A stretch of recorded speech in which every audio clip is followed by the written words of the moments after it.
She's one of the founding members of one of the best bands to come out of Los Angeles during the 1980s, drummer Gina Schock of the Go-Go's. And Gina, I got to tell you, I have been a huge fan of the Go-Go's ever since K-Rock became like an FM station. Remember that day? Sure. Yeah, Sure. yeah, absolutely. And I play drums, so, we got something in common right off the bat, so. Oh, my God. Have you been playing drums like since you were a little kid, or did you just start when you got older, or what? I actually started when I was a little kid. It was so funny. I grew up like a little kid and had toys and everything, but I had more records than I had toys. And, I used to pretend to be a DJ and all this stuff when I was a little kid, and had a little paper mache like drum set that one of the neighbors got for me when I was a little kid. It was hilarious. It drove my parents crazy, though. That is so sweet. Isn't that cool? That is really sweet. That's very sweet, honey. I used to play drums. I had my drums set up in my bedroom, and I mean, we got rid of the bed in there, and I have like one of those pull-out beds. Uh-huh. To accommodate the drums, and my neighborhood loved this is so warped, but I'd come home every day from school.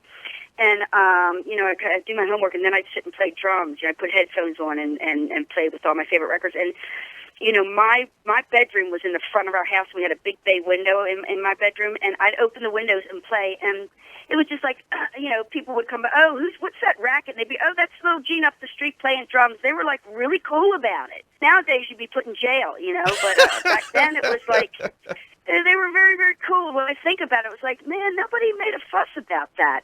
And then my poor parents downstairs, my dad getting home from work and then my mom cooking dinner, having all that goddamn racket. I was like, wow, they were really tolerant, very tolerant. They are known to the world as the sound of Southern California during the great decade of the 1980s. They made history as the only all-female band to write their own songs and play their own instruments to top the American charts, and today are still so successful in so many ways. Drummer Gina Schock of the Go-Go's. Gina, how are you today? I'm fabulous.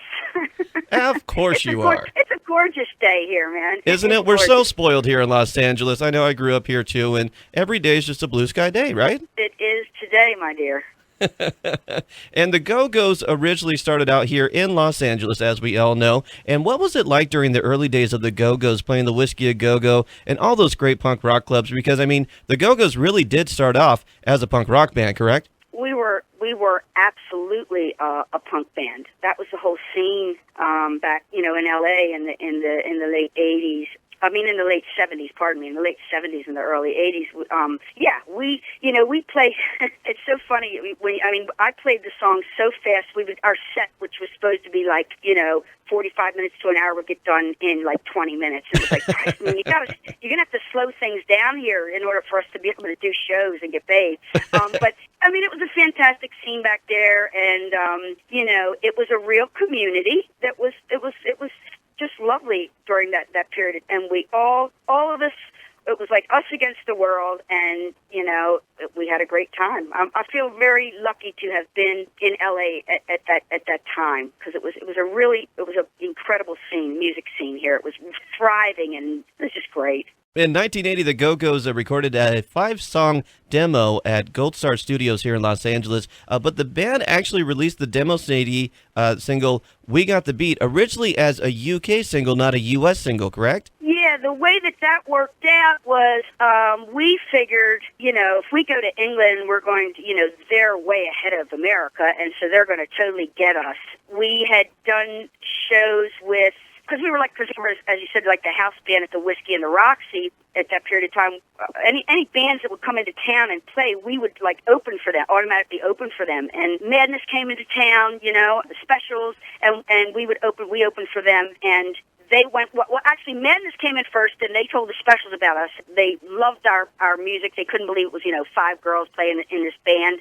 So when we decided that we were going to go to England, they were very a very important factor in us going over there because they allowed us to open for them on tour. So then we had our bread and butter all set up. So we knew we'd have some money to survive over there. You know, we got a deal with, I think, what was that guy's name? Dave Robinson, I think, was the head of Stiff Records. And because nobody would give us a record deal over here. So we thought we're going to go to England. This is going to happen. We already have 2 bands that are going to let us go on tour with them, and we have a record company that's interested in us. So let's just put this single out and see what happens. And of course, the single didn't do crap in the UK. But while we were over there, the single started to get a little heat here in the States. It was like a hit in the clubs. You know, after our time in the UK, we came back here and things were sort of rocking for us. So everything was sold out, all the clubs we were playing, and there was a lot of heat under the band when we got back. Damn, I love your enthusiasm, Gina. I love it. Well, it was pretty exciting. When I talk about it, it's like, you get ready for an interview and you're kind of like, oh man, an interview. And then you start talking about stuff and you get excited all over again because it's been pretty lucky, you know what I mean? It's just been pretty incredible ride here, and the things are still happening and moving forward is like, it's unbelievable. Many years later that this band is continuing to, we can go out and tour whenever we want. I mean, I'm just kind of knocked out by everything, you know? It's so cool. And you guys were so big back then in the 80s. I mean, you guys were on every radio station, every MTV show. I mean, you guys were just amazing back then and still are today. I can't wait to meet you guys in July. It's going to be a hoot there in Costa Mesa. It's right down the street from where I live, actually. It's pretty crazy. Oh, wow. See, are you going to come to that show? Yeah, that's going to be good. We're really good live, JJ. You're gonna love the band live. Well, I mean, we're really good. That's all I can say. You'll see. I love it. The band's American debut album, Beauty and the Beat, was such an enormous worldwide success. I mean, topping the U.S. album charts for 6 solid weeks with triple platinum status. I mean, what was that feeling like for you, Gina, personally, with your debut album right out the box hitting #1? Well, it was, back then, of course, myself and the band, we all thought, well, of course our record's going to go to the top of the charts. Of course we're going to have a #1 record, but, the folly of youth, right? You think like anything is possible and it's absolutely going to happen to you, and it's crazy that it did. But, it was a solid record, and they're great songs, So it was very exciting. It's still exciting talking about it because, it's like I said, we worked very, very hard for everything we got. Nothing was handed to us. And as you know, the odds were all against us because it was 5 women, and that just wasn't happening at that period of time. So women weren't given record deals back then. But thank God, Miles Copeland at I.R.S. Allowed us to make a record. So. Yeah, everything fell into place, and we were given a shot to make a good record, and we did. Yeah, I totally agree. It's so funny. I just talked to Stuart Copeland on last Thursday, so it was pretty cool. We talked about Miles and the whole I.R.S. and all that. Yeah, it was cool. Yeah, we toured with them for quite a while, and they were fantastic guys. Yeah. Still are, and they were so good to us. They were very nurturing, and they were really good guys. The Go-Go's were on tour in support of the Specials here in America, and this is the way I hear the story. Jane Whelan was kind of dating Terry Hall, and they collaborated on Our Lips Are Sealed. Is that how that comes about? Yeah, they were kind of seeing each other, but back then we all. When you went on tour, you sort of had your boyfriend in the other band, whoever you were touring with. And yeah, Jane and Terry went out for a while. And I think, let's see, how did that happen? When we got back to the States, I think Terry sent Jane a letter. And it was kind of like the lyrics. It was basically the lyrics for Our Lips Are Sealed. And she walked into rehearsal one day and she said, Terry sent me this letter and I put music to it and melody. And it became Our Lips Are Sealed. That's how that happened.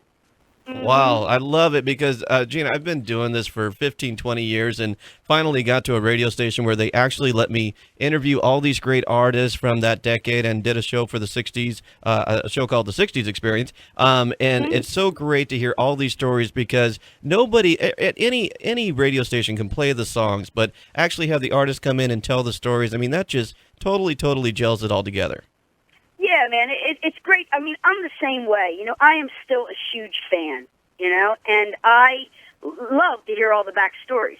I mean, it gels it all together. You know exactly why it turned out the way it did. It's very cool. Right, and then I heard a couple stories after the Go-Go's sophomore album, Vacation spawned another classic MTV music video. Heard many different stories about that day. You guys shot the video all in one day. It was extremely exhausting. But tell me what the story was behind the water skiing segment. I'm guessing a lot of champagne. Yeah, it is true. That's a true story. But back then, the record company worked you night and day, and being, in our early 20s, we didn't know any better, so we would just do whatever we were told to do. And that was one of those instances where we had to get that video shot in one day because our schedule was so crazy. That must have been like 12 o'clock at night or something. But anyway, I guess sometime after 9, we were like, we want champagne or we're not going to we're going to go home. So they brought us a lot of champagne and all that, wobbling around that you see, and that rear screen projection. We're on skis and then there's rear screen projection. We were kind of just wobbling around from having quite a few drinks. So that's the story with that. It was champagne had a lot to do with those fabulous, creative dance moves. Right, exactly. It's kind of like you're on vacation, right? Yeah, we were on vacation for about a couple hours, and we had to go back to work. We shot that over at the Chaplin Soundstage, which I don't even know if it's still there. Yeah, I guess it is because it's at Jim Henson Place now. But whatever, it's where A&M Records was, Okay, on, yeah, La Brea. Yep. I know exactly what you mean. Yeah, that was the Chaplin Soundstage. So we were kind of excited to be shooting a video in there too. That was, another historic landmark in LA. And Gina, I got to tell you, I love playing drums. Been playing drums since a very early age. And what was your drumming inspiration on the classic tune "Beatnik Beach"? I love that track. You know what? The way that it works for me, that was the first song that I played with the Go-Go's when they asked me to join the band. I invited them over to the place that I was staying when I'd driven across country in my dad's pickup truck, and I had all my gear in there, all my vinyl, everything I owned. I'm 21, and staying with a friend up in Beverly Glen. He was so gracious and wonderful, and he allowed me to put like the big speakers up in the living room and all the guitar amps and my drums set up in this poor guy's living room. So I invited them over, and the first thing that they started playing was Beatnik Beach, and the drum part just came out of me. I don't know. It's like I am inspired to create whatever drum bit that I might write by what I'm hearing from the guitars. And that's how that came about. That just felt like the right beat for those chord progressions and and the rhythm of what they were playing. No, I totally agree. And what was it like being in the studio, Gina, with producer Martin Rushent on the album Talk Show for you personally? Martin was such a sweet man. He's a really sweetheart of a guy. That record, we did things a little differently because he wanted to use drum machines. Because he had done that. The Human League record, it was so huge with Don't You Want Me and all that stuff on it. And what was it called? Dare, that was it. Yep. And so I thought, like, wow, he's going to do a great job. And he did. He did a fantastic job.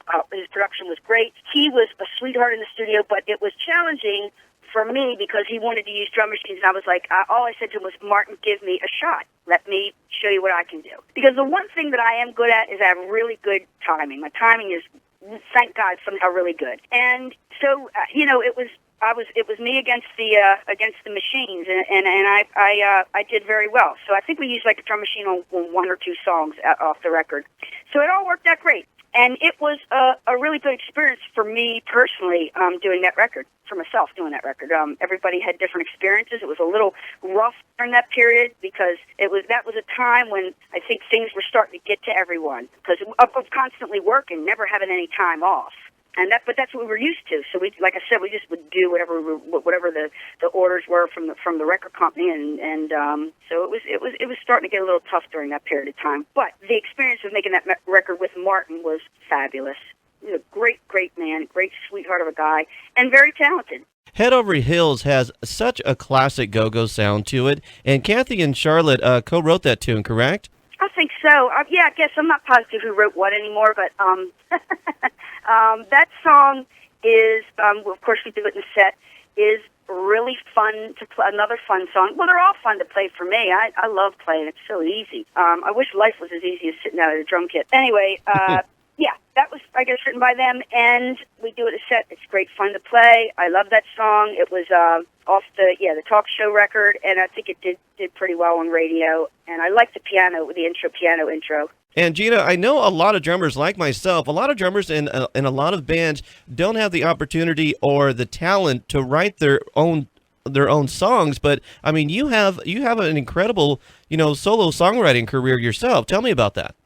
Well, I've had a couple songs covered by Miley Cyrus and Selena Gomez, and which is fantastic. Let's see. I mean, I was back in the day, I was sort of a fledgling songwriter, and I got a couple songs on Go-Go's records here and there, but then when the band broke up for a couple of years, I worked really hard at my songwriting, and then I got a record deal on Capitol and put out a record, House of Shock, and I just continued, the process of songwriting, and, anything, practice makes perfect. You keep doing it, you get better at it, and so I've been fortunate in that way. It's just a gift, so I feel very fortunate to be able to write songs and have them be, I think they're pretty good, and other people like them, so I feel lucky.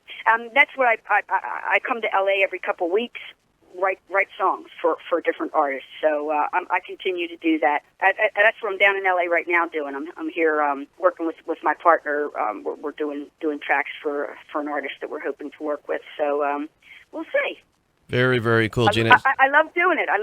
So it's easy. It's a pleasure. It's fun to do. Right. It's like well, for me, I mean, I have my normal job, but this is the job that I just absolutely love doing. It's my total passion. Well, the thing is why I feel so grateful and lucky at this point in my life, well, my whole life is, I should be, but really, is that I get to do something, like when the fun is missing from whatever it is you do, you better take a good hard look and figure out if that's what you want to be doing. Right. I mean, life is too short, and I've been so lucky to just, this all fell into place for me, not that I didn't work hard to put myself in the right place, and so did the band, I just feel so fortunate because I still get a thrill out of sitting down and writing a song. I still get a thrill every time I sit behind that drum kit.